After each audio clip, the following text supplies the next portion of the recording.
What's going on, guys? Luis Revelo Jr. here, owner and CEO of SoCal Contracting Services Inc. and SoCal Contracting Academy. Now I know what you're thinking. The title of this video, no way. There's absolutely no way that you started a multi-million-dollar company with no experience and no money. But listen, I need you guys to be open-minded, okay? Because I'm going to tell you exactly how I did it in this video. And I know 5 years ago I made a video talking about a similar topic, but at the time I kind of gave more tips on how I did it. I didn't necessarily tell the story behind how it happened. So going back to 2011, 2012, I was going into my senior year. I was getting ready to graduate high school.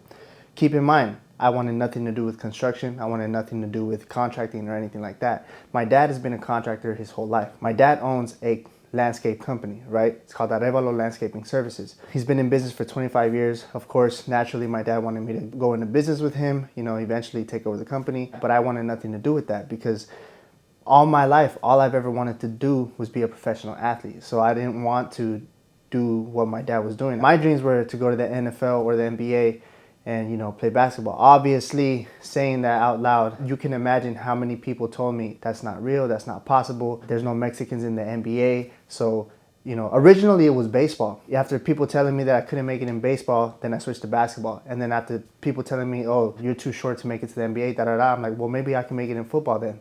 And then I started pursuing my dreams in football, because football, I thought I actually had a decent chance, because I was always very athletic, either the best player on the team or one of the best players on the team. And I'm very competitive and I work hard. So at the time, before I graduated, I had my mindset on going to college and playing football and then trying to get a scholarship or D1 or whatever, or walk on at a big university to try to pursue my dreams of being in the NFL. And I know even saying that, some of you are probably thinking like, yeah, right. But see, that's the mindset. That's what eventually got me to give up on that dream, right? Because over time and over life, when you have a dream, you tell people what your dreams are. And a lot of times it'll be your own family that'll say, are you sure you want to do that? It's not very likely. And they just start putting little seeds of doubt in your mind, right? That get you to start second guessing, can I really do this? Are you wasting your time? And so if you hear that enough times, eventually you will give into it. You will give into those negative thoughts. You will give into that self-doubt, and you will give up on your dreams.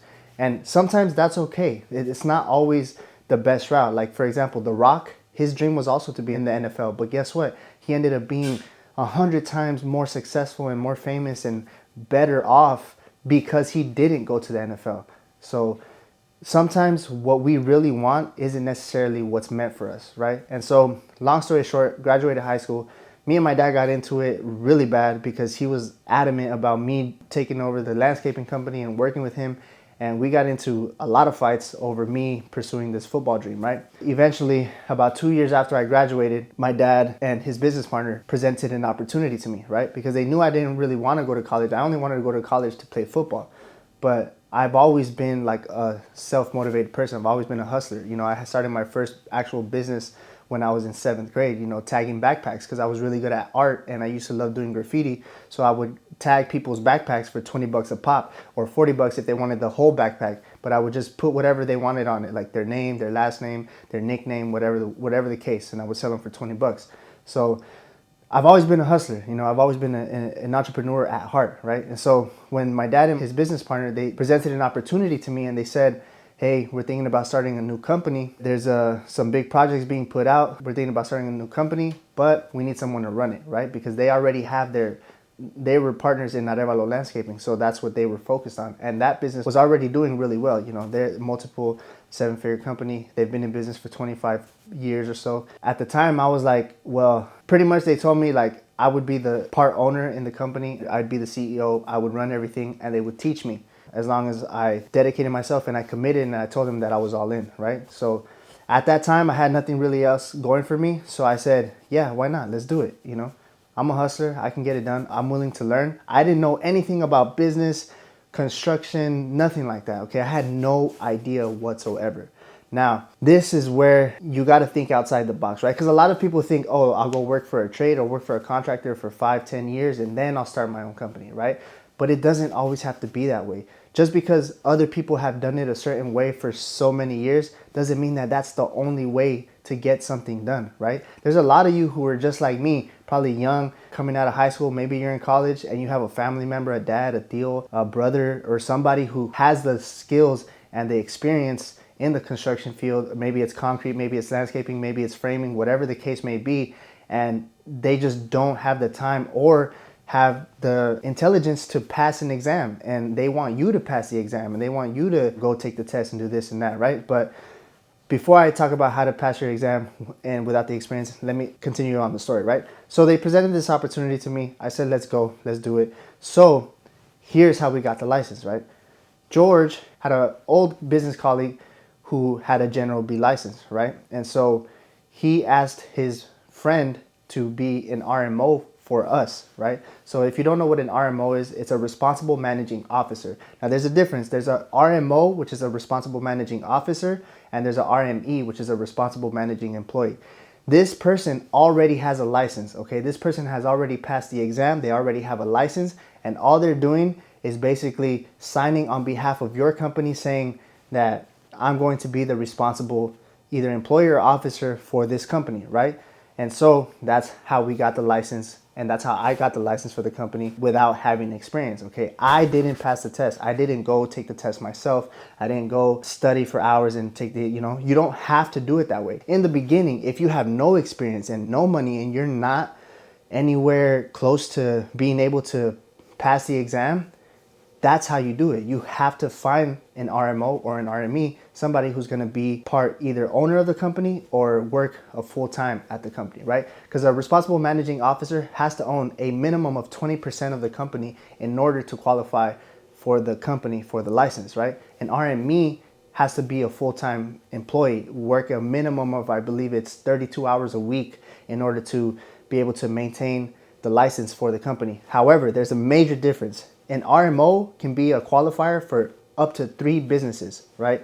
An RME can only be a qualifier for 1. So if the RME already has a license and let's say they have their own business, if they come be an RME for you, which is a responsible managing employee, they can no longer operate their business and they can no longer use their license for their personal business, which is why a lot of people choose RMO, because an RMO can qualify for another company while still operating their own, right? And it's 100% legal, and it's the only way that you can get your license without having the experience, okay? That is the only way.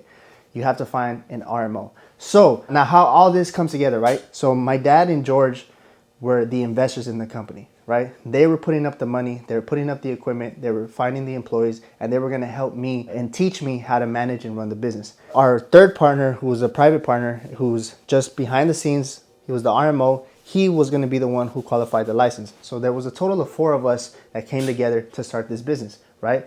The same thing could be said for you. If you're like me, no experience, no money, this is what you have to do. You can do it the way I did it, which find someone to be an investor, find someone to be an RMO, and you 3 come together. But make sure that each of you understand your roles in the business. There can only be one captain of the ship, and that has to be understood from the jump. However, you can either find somebody who's gonna be the investor and the RMO, or you can find separate people to do separate things. It's up to you. That is completely up to you and your situation and who you know, right? And one thing my dad always used to tell me is life is about who you know, not what you know. And that has proven true over the last 10 years of my life so many times, because there's always going to be someone better than you. There's always going to be someone who may be able to do the job better than you or faster or whatever the case may be. But if they don't know the client and they don't know how to get the jobs and they don't have the connections, they're never going to be successful, right? Because me and you can both bid on a job, but let's say that person's son goes to school with my son and they know me and we have a relationship. Who do you think they're going to hire? Me or you, the stranger that they don't know, that they've never talked to before, they don't trust. They don't know if you're a good person, a bad person. They have no background on you. Or are they going to choose me, the guy whose kids go to school with his kids and we've had somewhat of a relationship and they kind of know who I am? Who do you think they're going to choose? Me, right? So life isn't always about what you know, it's about who you know. It's the same thing with the rap industry. The best rappers aren't always the most famous. The best rappers aren't always the most successful. It's all about who you know in the labels that can get you put on and get you with these collabs and this and that. That's why you got to change your mindset about like, oh no, I have to do it this way and this is the only way to get my license, or this is the only way you can start a construction company. Listen, you do not need 5 years of experience to start a construction company. You can start with nothing. As long as you have the right people around you, you can be successful. As long as you have the right mentors, as long as you have the right guidance, as long as you have the right plan, you can make things happen, okay? You do not need to have the experience to get your license. You don't even have to take the license exam. You don't need to pass the test. You can just find an RMO and that's that, right? That is how you start a construction company with no license and no experience, right?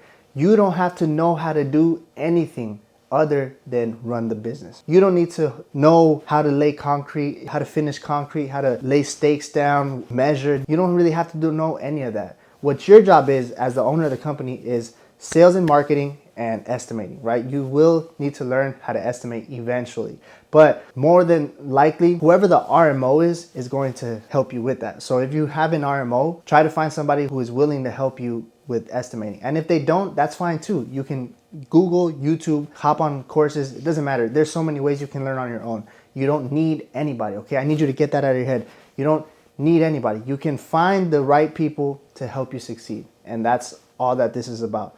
It's teaching you how to be resourceful, right? Because a lot of people make excuses. Oh, I don't know. I don't have the experience. I don't have this. I don't have that. Look, I know a lot of people who came to this country with nothing. A lot of our parents, your parents, my parents came to this country with nothing. And they made so much of themselves. Imagine what we can do. Imagine what me and you can do being born here, having this opportunity. Imagine what we can do when we put our minds together and we surround ourselves with the right people. Imagine what we could do. If they could come here with nothing and build what they have built. You know, some people have built massive legacies for themselves. Other people haven't, you know, but it all came down to a decision. Some people wanted more in life and other people settled, right? That's it. That's the only difference. So which one are you going to be? Are you going to be the one who settles, or are you going to be the one who goes out and gets more out of life, squeezes the juice out of life? The choice is yours. With that being said, guys, hope you enjoyed this video. I hope you really feel motivated and inspired now to really take that leap of faith and go and chase your dreams. If you want to start a construction company, a roofing company, or whatever, you can do it, guys. Just get around the right people and find the right mentors and just give it everything you've got, you know. With that being said, below this video, you're going to see a link to my course, right? Because over the last 10 years, I've been asked multiple times, hey, how did you do this? How did you do that? How did you get your license? How did you do this? So I ended up creating a course answering all of those questions. Now in this course, it's literally step-by-step how to build a 7-figure business, right? How I built a 7-figure business. I go through the mindset that you need. I go through the business principles, the basics and fundamentals of estimating, the behind the scenes stuff, the bookkeeping software, the apps that I use, how I got clients, how I sell, stuff like that. And on top of that, I'm always updating the course. So I'm adding new videos as I go. So if something pops up, I feel like, oh, I should add that to the course, then I add it. Also, by joining this course, you're not just getting the step-by-step blueprint on how to build a 7-figure business, but you're becoming a part of a community where you'll be able to talk to other contractors and discuss pricing and estimating. And so you can get an idea of what other people are charging and how they're getting clients. And you're not just doing this on your own. And that's the thing, is to not do it on your own, because it's really hard. If you really want to do it by yourself, business is already hard, right? So you're not doing yourself any favors by trying to do it all alone. The best way to get to the top is by surrounding yourself with the right people. And in this community, you're going to be surrounded with other contractors who are on the grind just like you, who have probably already done or experienced the things that you have questions about. And so this is the best place to be if this is what you're trying to do, right? If being a contractor is what you want to do and you can see yourself doing it for the rest of your life, this is for you, you know. But it doesn't matter if you're taking over your mom's or your dad's business or your uncle's. It doesn't matter. These principles and this knowledge can be applied to any contracting business. The fundamentals and principles of business are the same across the board. It's not rocket science, guys. You just gotta have enough courage to take that leap of faith and go after your dreams, right? Stop hesitating. Don't wait. Click the link in the description. Get the course. Hop on the program. If you need one-on-one mentorship and you'd like to work with me directly, hop on a coaching program. We can go over the details, the finer details that you want. If you want literal, like, hold your hand and step by step, hey, do this, do this, do that, then I do offer one-on-one coaching and consulting. So feel free to reach out for that. Nonetheless, I hope you guys enjoyed this video. So make sure you like, comment, subscribe, share it with somebody who may need it. And like always, guys, Stay motivated, stay blessed, and I'll see you guys in the next one.